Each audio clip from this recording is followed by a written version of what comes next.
আসসালামু আলাইকুম। আজকে রেড সোয়ান সিরিজের পার্ট 2টা এক্সপ্লেন করতে যাচ্ছি। ইতিমধ্যেই আপনারা হয়তো রেড সোয়ান সিরিজের পার্ট 1টা দেখেছেন। এটা আমাদের চ্যানেলে আপলোড দেওয়া হয়ে গিয়েছে। আজকে তার পার্ট 2টা অর্থাৎ এপিসোড 2টা আপলোড দেওয়া হচ্ছে। তো চলুন দেরি না করে গল্পটি শুরু করা যাক। গল্পের শুরুতে আমাদেরকে দেখানো হয় যে একজন বডিগার্ডের মার্ডার হয়ে গিয়েছে। আসলে এই বডিগার্ডটা হচ্ছে হেভেন্স গ্রুপের একজন বডিগার্ড এবং সেখানে দেখানো হয় যে পুলিশ অফিসাররা এসেছে সেটা তদন্ত করার জন্য। যখন সেখানে স্টাফদের জিজ্ঞাসাবাদ করা হয়, তাদেরকে জিজ্ঞাসা করা হয় যে সেখানকার হেভেন্স গ্রুপের যে চেয়ারম্যান আছে ওয়ানসো, তার সাথে কি এই বডিগার্ডের কোনো সম্পর্ক রয়েছে কিনা। কিন্তু স্টাফ এই সম্পর্কে কিছু জানে না, যে সেইটা জানায় তাদেরকে। এরপরে সিনটা শিফট হয় এবং বর্তমানে চলে আসে, যেখানে ওয়ানসো এবং তার হাজবেন্ডকে দেখানো হয়, যারা একটা পার্টি অ্যাটেন্ড করতে গিয়েছে এবং সেইখানেই মিস্টার পার্ক তাদেরকে ডোয়ুন নামের একজনের সাথে পরিচয় করিয়ে দেয়। তখন কিমকে এটা বলার পরে কিম বলে যে হ্যাঁ আচ্ছা ঠিক আছে, তাহলে আজকে থেকেই তুমি আমাদের বডিগার্ডের কাজ করতে পারবে। মিস্টার পার্ক তাকে আরও জানায় যে ডোয়ুন হচ্ছে একজন সিনিয়র পুলিশ অফিসার এবং কোরিয়াতে তারা একসাথে কাজ করেছে, বাট বর্তমানে সে পুলিশ অফিসারের কাজ করছে না এবং তাদেরই বডিগার্ডের কাজ করতে চায়। তখন কিম তাকে অ্যাপয়েন্ট করে নেয়। কিন্তু ওইদিকে ওয়ানসো তাকে ভালোভাবে চিনত এবং সে তাকে একদম লক্ষ্য করে দেখছিল। এটা তো সেই ছেলে যে তাকে তার জীবন বাঁচিয়েছিল। এর পরের সিনে দেখানো হয় যে সেখানে সবাই ওয়ানসোর জন্য অনেক করতালি বাজাচ্ছিল, কারণ ওয়ানসোর সাকসেস দেখে সবাই অনেক খুশি ছিল। এরপরে সে তার সাকসেস স্টোরি বলতে থাকে। এর পরের সিনে আমাদের সাল 1990 দেখানো হয়, যেখানে ওয়ানসো এখন ছোট এবং সে তার মায়ের সাথে চেয়ারওয়াম্যান পার্কের অফিসে রয়েছে। তার মা চেয়ারওয়াম্যান পার্কের জন্য কাজ করেন। আসলে চেয়ারওয়াম্যান পার্ক ছিল প্রেসিডেন্টের ছেলের ওয়াইফ এবং খুবই ধনী পরিবার থেকে বিলং করত। একদিন চেয়ারওয়াম্যান পার্ক গলফ খেলছিল, তখন সে একটা শট মারে, কিন্তু সেটা অতটা ভালো ছিল না। ওয়ানসোর মা সেখানে উপস্থিত ছিল এবং সে তাকে বলে যে সেটা অনেক ভালো হয়েছে, কিন্তু তখনই চেয়ারওয়াম্যান পার্ক তাকে কষি একটা চড় মেরে বসে। আসলে সে খুবই রেগে গিয়েছিল যে এটা ভালো না হওয়ার পরেও সে কেন ভালো বলেছিল। এরপরে তাকে চাকরি থেকে বের করে দেওয়া হয়। সেখানে তার হাজব্যান্ড মানে প্রেসিডেন্টের ছেলে উপস্থিত ছিল এবং চেয়ারম্যান পার্কের দুইটা ছেলে ছিল, যেখান থেকে কিম ছিল একজন, যে বর্তমানে ওয়ানসোর হাজব্যান্ড। এর পরের সিনে দেখানো হয় ওয়ানসোর মা তাকে নিয়ে কোথাও একটা যাচ্ছিল, অর্থাৎ তাকে চাকরি থেকে যেহেতু বের করে দেওয়া হয়েছে তাই সে এখান থেকে কোথাও চলে যাচ্ছিল। তখনই চেয়ারম্যান পার্কের গাড়ি সেখান দিয়ে যায় এবং চেয়ারম্যান পার্কের দুই ছেলে তাদের মেয়েকে অর্থাৎ ওয়ানসোকে লক্ষ্য করে দেখছিল। এরপরের সিনে দেখানো হয় যে ওয়ানসোর মা তাকে একটা গলফ ক্লাবে নিয়ে এসেছে এবং তাকে বলে আজ থেকে তোমার কাজই হবে গলফ খেলা এবং গলফে মনোযোগ দেয়া। এরপরে দেখানো হয় যে ওয়ানসো গলফ খেলতে খেলতে বড় হয়ে গিয়েছে এবং সাল 1998 দেখানো হয়, যেখানে ওয়ানসো আর স্কুলে পড়াশোনা করছে না, কিন্তু সে মানুষের বাসায় কাজ করছে দিনের বেলা এবং রাতের বেলা গলফ খেলছে। তারপর একদিন সে বাসায় যায় গলফ খেলার পরে রাতে। তখন তার মা এবং ভাই দুইজনেই সেখানে বসেছিল এবং সেখানে তাকে বলে যে তোমাকে এখন ইউএস যেতে হবে। তার মা তাকে এই কথা বলার পরে সে চমকে গিয়ে বলে আমাদের কাছে তো এত টাকা নেই, আমি কিভাবে ইউএস যাব। তখন ওয়ানসোর মা বলে সেটা নিয়ে তোমাকে চিন্তা করতে হবে না, ইউএস পাঠানোর দায়িত্ব আমার। তখন ওয়ানসোর ভাই বলে যে আপুকে তো এখন নিজের পড়াশোনায় ফোকাস করা উচিত, তাকে আবারও স্কুলে অ্যাডমিশন নেওয়া উচিত। তো ওয়ানসোর মা বলে তোমার গলফে ক্যারিয়ার ভালো হবে যদি তুমি ইউএস যেতে পারো এবং ভালোভাবে খেলতে পারো, তখন তুমি অনেক টাকা পয়সা কামাই করতে পারবে। এরপরের সিনে দেখানো হয় যে ওয়ানসো ইউএস চলে গিয়েছে এবং নিজের গলফের জার্নি স্টার্ট করেছে। এরপরে 2010 দেখানো হয়, যেখানে তার জার্নিটা স্টার্ট হয়ে গিয়েছে এবং 10 বছরের ব্যবধানে সে 20টা কম্পিটিশন জিতে নিয়েছে এবং চারিদিকে শুধু ওয়ানসোর নামটাই ভেসে বেড়াচ্ছে। সে একদম উন্নতির শীর্ষে পৌঁছে গিয়েছে। এরপরে একদিন দেখানো হয় যে ওয়ানসো তার কম্পিটিশন শেষে প্রাইজ মানি নিয়ে হোটেলে গিয়েছে এবং তার মা সেখানে তার সাথে দেখা করতে এসেছে। আসলে তার মা গ্যামলিং এ অ্যাডিক্ট হয়ে গিয়েছে এবং জুয়া খেলে অনেক টাকা হেরে গিয়েছে। সেটা হেরে যাওয়ার পরে তার মা তার থেকে টাকা পয়সা নেয় এবং ওয়ানসো তাকে টাকা দিয়ে কিছু টাকা ডোনেট করে দেয় এবং এরপরে থেকেই তার মার সাথে সে তার সব সম্পর্ক শেষ করে দিয়েছে। এটা বলার পরে সিন বর্তমানে ফিরে আসে এবং দেখানো হয় যে ওয়ানসো স্পিচ দেওয়ার জন্য স্টেজে গিয়েছে এবং সেইখানে সে সবার সাথে তার হাজব্যান্ড কিম জংকে পরিচয় করিয়ে দেয়। সে আরো বলে যে প্রিন্স তাদেরকে 5 মিলিয়ন ডোনেট করতে চেয়েছিলেন, কিন্তু এখন ওয়ানসোর উপরে অ্যাটাক হওয়ার পরে সে তাকে 30 মিলিয়ন ডোনেট করবে যাতে সে দুস্থদের সাহায্য করতে পারে। এইটা বলার পরে সে তার স্পিচ শেষ করে নিচে নেমে আসে। তখন দেখা যায় পার্টিতে সবাই যে যার মতো কথা বলছিল, কিন্তু হঠাৎই ওয়ানসোর ফ্রেন্ড তার হাজব্যান্ড কিমকে একটু ইশারা করে এবং তার দিকে আসতে বলে। তখন কিমও তার পিছে পিছে চলে যায় এবং তারা একটা নির্জন রুমে গিয়ে কথা বলতে থাকে। তখন আমরা জানতে পারি যে তারা দুইজন অ্যাফেয়ারে আছে এবং হঠাৎই তারা ফিজিক্যাল হওয়া শুরু করে। এর পরের সিনে দেখানো হয় যে জিউহি, একটা পিচ্ছি বাচ্চা যাকে আগের পর্বে দেখানো হয়েছে, সে ওয়ানসোকে জিজ্ঞেস করে যে আন্টি পার্টি কখন শেষ হবে। তখন ওয়ানসো তার হাজব্যান্ডকে খুঁজতে খুঁজতে একটা রুমে গিয়ে পৌঁছায় এবং ডোয়ুনও তার পিছে পিছে যাচ্ছিল। ডোয়ুন রুমের পাশেই অপেক্ষা করে এবং ওয়ানসো ভিতরে যায়। ওয়ানসো ভিতরে যাওয়ার পরে তাদের দুইজনকে এইরকম অবস্থায় দেখে সে একটু চমকে যায়, কিন্তু সে তাদেরকে বলে যে তোমাদেরকে এইরকম অবস্থায় দেখাটা আমি আশা করিনি। বাহিরে অনেক জার্নালিস্ট আছে, যদি কেউ জানতে পারে তাহলে তোমাদের রেপুটেশন তো যাবেই, সাথে আমারটাও যাবে, তাই তোমরা এই কাজটা ঠিক করনি। তখন তার বান্ধবী তাকে জিজ্ঞেস করে যে তুমি কি আমাদের সম্পর্কে জানতে?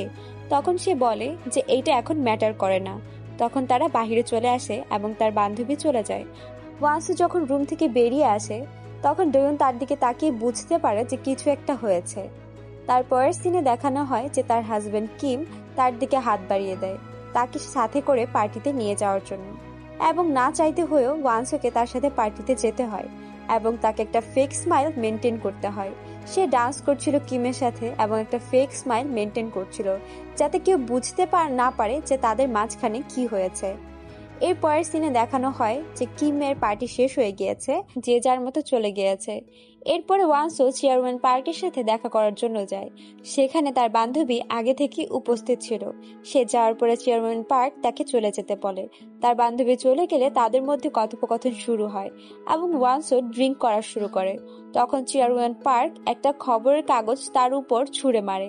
তখন ওয়ানসো তাকে বলে, আপনি সবসময় জিনিসপত্র ছুঁড়ে মারেন, তাহলে এখন যদি আমিও জিনিসপত্র আপনার উপর ছুঁড়ে মারি তাহলে কেমন হবে? আসলে আজকে তো আমার এইটাই করা উচিত। তখন চেয়ারম্যান পার্ক বলে যে তুমি কি আমার ছেলেকে ডিভোর্স দেওয়ার কথা চিন্তা করছো? তুমি তো তার অ্যাফেয়ার সম্পর্কে আগেই জানতে, তাহলে এখন কেন ডিভোর্সের কথা ভাবছো? তখন ওয়ানসো বলে, আমি আপনার ছেলেকে ডিভোর্সের কথা ভাবছি না, কারণ আমারও একটা রেপুটেশন আছে, যদি তাকে ডিভোর্স দেয় তাহলে আমারও কোনো রেপুটেশন থাকবে না। এই বলে সে বলে যে আপনি তো অনেক জিনিস ভাঙেন, তাহলে আজকে আমি আপনার উপর জিনিস ভাঙি। এই বলে সে 4-5টা গ্লাস ভাঙতে শুরু করে এবং চেয়ারম্যানের সামনেই গ্লাসগুলো ভেঙে ফেলে। এরপরে সে চেয়ারম্যানকে বলে যে আপনি আমার নাও ফাউন্ডেশন থেকে দূরে থাকবেন, না হলে আমি আপনার ছেলেকে ডিভোর্সও দিতে পারি। আসলে চেয়ারম্যানের ইন্টেনশন তেমন একটা ভালো ছিল না, সে তার নাও ফাউন্ডেশনে কিছু একটা করতে চাচ্ছিল। যাই হোক, ওয়ানসো তাকে বুঝিয়ে দেয় যে আপনি যদি আমার নাও ফাউন্ডেশনের কাছাকাছি আসার চেষ্টা করেন বা এটাকে হাতিয়ে নেওয়ার চেষ্টা করেন তাহলে আমিও আপনাদেরকে ছেড়ে কথা বলবো না। আর আমি যদি আপনার ছেলেকে ডিভোর্স দিয়ে দেই তাহলে আপনার ফ্যামিলিতে ইন্টারনাল কি কি সমস্যা হবে এটা হয়তো আপনি ভালো করেই জানেন। এর পরের সিনে দেখানো হয় ওয়ানসো তার রুমে বসে রয়েছে এবং ড্রিঙ্কস করছে এবং সে 2011 সালের একটা সিনের কথা চিন্তা করছে, যেখানে তার সাথে প্রথমবার কিমের পরিচয় হয় এবং দুইজন দুইজনকে পছন্দ করে বিয়ে করার সিদ্ধান্ত নেয়। তারপর ওয়ানসো কিমের মা অর্থাৎ চেয়ারম্যান পার্কের সাথে দেখা করতে যায়, যেখানে যাওয়ার পরে সে তার ভাইকে সাথে করে নিয়ে যায়। যাওয়ার পরে চেয়ারম্যান পার্ক কিছুটা হ্যাপি ছিল না তার দ্বারা এবং সে তার সাথে ঠাট্টা মশকরা করতে থাকে এবং বলতে থাকে তোমার মা না গ্যাম্বলিং এ আসক্ত, তাহলে এমন পরিবারের সাথে আমরা কেন সম্পর্ক করব? তখন সে বলে আমার মার সাথে এখন আমি আর কোনো সম্পর্ক রাখিনি এবং তার সাথে অনেক বছর যাবৎ আমার কোনো এখন আর যোগাযোগ নেই। এটা শোনার পরে চেয়ারম্যান পার্ক বলে যে তুমি জানো জিমিন নামের একটা মেয়ে ছিল যে আমার ছেলেকে পছন্দ করত, কিন্তু ড্রাগ এডিক্ট ছিল, তাই আমি ওর মার্ডার করে ফেলেছি। এইটা শোনার পরে ওয়ানসু অনেক অবাক হয়ে যায়। তখনই চেয়ারম্যান পার্ক জোরে জোরে হাসতে থাকে এবং বলে যে আমি তোমার সাথে মজা করছি। তখন ওয়ানসুর ভাই বলে যে আমার বোন অনেক ট্যালেন্টেড এবং একবার আপনিও ওকে স্পন্সর করেছিলেন। তখন চেয়ারম্যান পার্ক বলে তুমি তো আমাদের দয়ে বড় হচ্ছ। তখন ওয়ানসু বলে আমি কারো দয়ে বড় হচ্ছি না, আমি নিজের যোগ্যতায় আজকে এই পর্যন্ত এসেছি। এর পরের সিনে দেখানো হয় যে ওয়ানসু এবং কিমের বিয়ে হয়ে গিয়েছে এবং বর্তমানে সিন ফিরে আসে, যেখানে ওয়ানসু ড্রিঙ্ক করছে এবং ভাবছে 12 বছর যাবৎ এমন একটা সম্পর্কের মধ্যে সে আছে যেটা সে কখনোই কন্টিনিউ করতে চায়নি। সিনে দেখানো হয় যে ডোয়ন সেখান দিয়ে যাচ্ছিল এবং হঠাৎই ওয়ানসুকে দেখতে পারে যে সে ড্রিঙ্ক করছে। সেটা দেখার পরে সে সেটা ইগনোর করে সামনের দিকে চলে যাচ্ছিল। তারপরেই ওয়ানসু বের হয়ে আসছিল এবং তার ড্রিঙ্ক করার কারণেই সে ঠিকভাবে দাঁড়াতে পারছিল না এবং বারবার পড়ে যাচ্ছিল। তখন ডোয়ন তাকে সামলায় এবং তাকে তার রুম পর্যন্ত দিয়ে আসতে যায়। তখন ওয়ানসু লিফটের মধ্যে ওঠে এবং ডোয়ন তার লিফটের দরজাটা বন্ধ করে দিয়েছিল, কিন্তু ওয়ানসু দরজাটা আবার খুলে দিয়েছে এবং তাকে তার সাথে যাওয়ার জন্য ইশারা করে। তখন ডোয়ন তার পিছে পিছে তাকে তার রুম পর্যন্ত আগিয়ে দিতে চায়।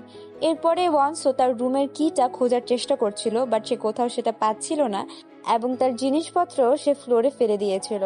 তখন ডোয়ন তাকে সাহায্য করে এবং তার কিটা খুঁজে বের করে। তখন কার্ডটা সোয়াইপ করার পরে ওয়ানসু পড়েই যাচ্ছিল রুমের ভিতরে যেতে যেতেই, তখন ডোয়ন তাকে সামলে নেয় এবং তাদের রুমের কিটা বাহিরেই পড়ে যায় এবং ডোরও লক হয়ে যায়। তখন ওয়ানসু ভিতরে যায় এবং ডোয়ন তাকে বলে আপনার এখন ঘুমানো উচিত। ওয়ানসু তাকে বলে যে এখন যদি আমি তোমার সাথে ঘুমাতে পারতাম তাহলে অনেক ভালো হতো। আসলে সে খুব ড্রিঙ্ক করেছিল এবং সে কি বলবে বুঝতেই পারছিল না। তখন ডোয়ন তাকে জিজ্ঞেস করে আপনার কি মন খারাপ? সে বলে না, আমার মন খারাপ না। তখন বলে আপনি কি কোনো কিছু নিয়ে চিন্তিত? তখন বলে না, আমি কোনো কিছু নিয়ে চিন্তিত না। এরপরে ডোয়ন বলে তাকে যে আপনি এখন ঘুমিয়ে পড়ুন, এখন আমার যাওয়া উচিত। তখনই কিমকে দেখানো হয় যে ওয়ানসুর কথা ভাবছিল এবং এইটাও ভাবছিল যে সে কেন তাকে আজকে কোনো কথা বলল না। তাকে তার বান্ধবীর সাথে একসাথে দেখার পরেও সে কেন তাকে বলল যে তাদের এরকম ভাবে ধরা পড়া উচিত হয়নি। এটা ভেবেই সে ওয়ানসুর সাথে কথা বলতে যাচ্ছিল এবং তাদের রুমের বাহিরে এসে সে ডোরটা নক করতে থাকে এবং ডোয়ন দরজা খোলার জন্য এগিয়ে যায়, কিন্তু ওয়ানসু তাকে দরজা খুলতে মানা করে এবং তখনই সেখানে মিস্টার পার্ক চলে আসে এবং তাকে বলে যে ম্যাম খুবই টায়ার্ড আছেন এবং ড্রিঙ্কস করার কারণে তার আজকে শরীরটা বেশি ভালো লাগছে না, তাই তিনি এখন একা থাকতে চান। এই বলার পরে কিম সেখান থেকে চলে যায়। এরপর সিনে দেখানো হয় যে হঠাৎ করে অনেক বৃষ্টি হচ্ছে বাহিরে এবং ওয়ানসু নিজের ড্রেস চেঞ্জ করে নাইট ড্রেস পরে রুমে বসে আছে এবং ডোয়ন তার রুম থেকে বেরিয়ে চলে যাচ্ছে। এরপর সিনে দেখানো হয় যে সকালে সবাই কোরিয়ার উদ্দেশ্যে বেরিয়ে পড়েছে। কিম, চেয়ারম্যান পার্ক সবাই চলে গিয়েছে কোরিয়ার উদ্দেশ্যে এবং ওয়ানসু এখন রওনা দিবে। তার সাথে সাথে ডোয়নও যাচ্ছিল। কোরিয়া পৌঁছানোর পরে মিস্টার পার্ক ডোয়নকে সাথে নিয়ে হেভেন্স গ্রুপের মেইন যে বিল্ডিং আছে সেখানে চলে যায় এবং ম্যানশনের ভিতরে গিয়ে তাকে সবকিছু বোঝাতে থাকে যে এইখানে সিকিউরিটি সিস্টেমটা আলাদা। এখানে K1, P1 এবং Q1 এই রকমের সিকিউরিটি সিস্টেম রয়েছে। তখন ডোয়ন তাকে জিজ্ঞেস করে যে এগুলোর মিনিং কি। তখন মিস্টার পার্ক তাকে বোঝায় K1 মানে হচ্ছে মিস্টার কিমের সিকিউরিটি, P1 অর্থাৎ পার্ক চেয়ারম্যানের সিকিউরিটি, আর Q1 মানে হচ্ছে ওয়ানসুয়ের সিকিউরিটি, অর্থাৎ সবার সিকিউরিটির সিস্টেমটা আলাদা হয়। এরপরে মিস্টার পার্কের সাথে সে কিছু কথা বলে। সে বলে যে আপনি তো মিস্টার কিমের সিকিউরিটি গার্ড, তাহলে আপনি নিশ্চয়ই তার ছোট মোটো অনেক কাজও করে দিয়ে থাকেন। তখন মিস্টার পার্ক তাকে বলে তুমি কি আমাকে কিছু জিজ্ঞেস করতে চাও? ইনডাইরেক্টলি কথা বলছো। তখন ডোয়ন তাকে বলেন না, আমি আপনাকে কিছুই জিজ্ঞেস করতে চাই না। এর পরের সিনে দেখানো হয় যে সেখানে আরেকজন লেডি সিকিউরিটি গার্ড চলে এসেছে এবং সে তাকে ডোয়নের সাথে ইন্ট্রোডিউস করিয়ে দেয় এবং দুইজনে ইন্ট্রোডিউস হওয়ার পরে সেই সিকিউরিটি গার্ড তাকে জানায় যে আপনার সাথে এখন মিস ওয়ানসু দেখা করতে চেয়েছে। অন্যদিকে ওয়ানসুকে দেখানো হয় যে চিন্তা করছিল তার ফাদার ইনলোর একটা কথা। তার ফাদার ইনলো তাকে বলেছিল যে হ্যাভেন্স গ্রুপের মধ্যে আমি তোমাকে সবচেয়ে বেশি ট্রাস্ট করি। আমার মনে হয় যে তুমি এর সবচেয়ে বেশি ট্রাস্টেবল মেম্বার এবং তুমি অনেক দীর্ঘ সময়কাল ধরে এই হ্যাভেন্স গ্রুপের জন্য সার্ভিস দিয়ে যাবে।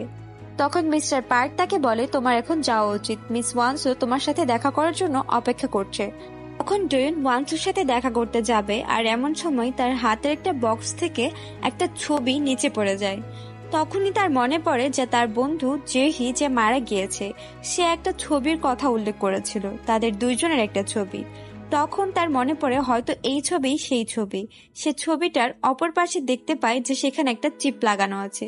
চিপটা যখন সে কম্পিউটারের সাথে কানেক্ট করে তখন দেখা যায় যে এর মধ্যে একটা ক্লিপ রয়েছে, যেখানে ওয়ানসোর যে ফাদার ইন ল থাকে, হ্যাভেলস গ্রুপের যে মেইন চেয়ারম্যান এবং ওনার, তাকে দেখানো হয়, অর্থাৎ তার ডেথ হওয়ার পরে তার ডেড বডিকে দেখানো হয়। তার মানে এখানে তার ডেথের পেছনে কোনো একটা রহস্য লুকিয়ে রয়েছে, যার জন্য এই চিপটা জেহু নিজের কাছে রেখেছিল। এখানে এই এপিসোডটা শেষ হয়ে যায় এবং হয়তো রহস্যের উন্মোচন এই নেক্সট এপিসোডে হবে। তাই অবশ্যই আমাদের নেক্সট এপিসোডগুলো দেখতে ভুলবেন না এবং নতুন আপডেট পাওয়ার জন্য অবশ্যই চ্যানেলটিকে সাবস্ক্রাইব করে বেল আইকনটিতে প্রেস করে রাখবেন। এবং এরকম আরও মুভির এক্সপ্লেনেশন, সিরিজের এক্সপ্লেনেশন, হরর মুভি, থ্রিলার মুভির এক্সপ্লেনেশন পেতে আমাদের চ্যানেলটিকে সাবস্ক্রাইব করে রাখুন। ভিডিওটি ভালো লাগলে লাইক, শেয়ার, কমেন্ট করে দেবেন। ধন্যবাদ।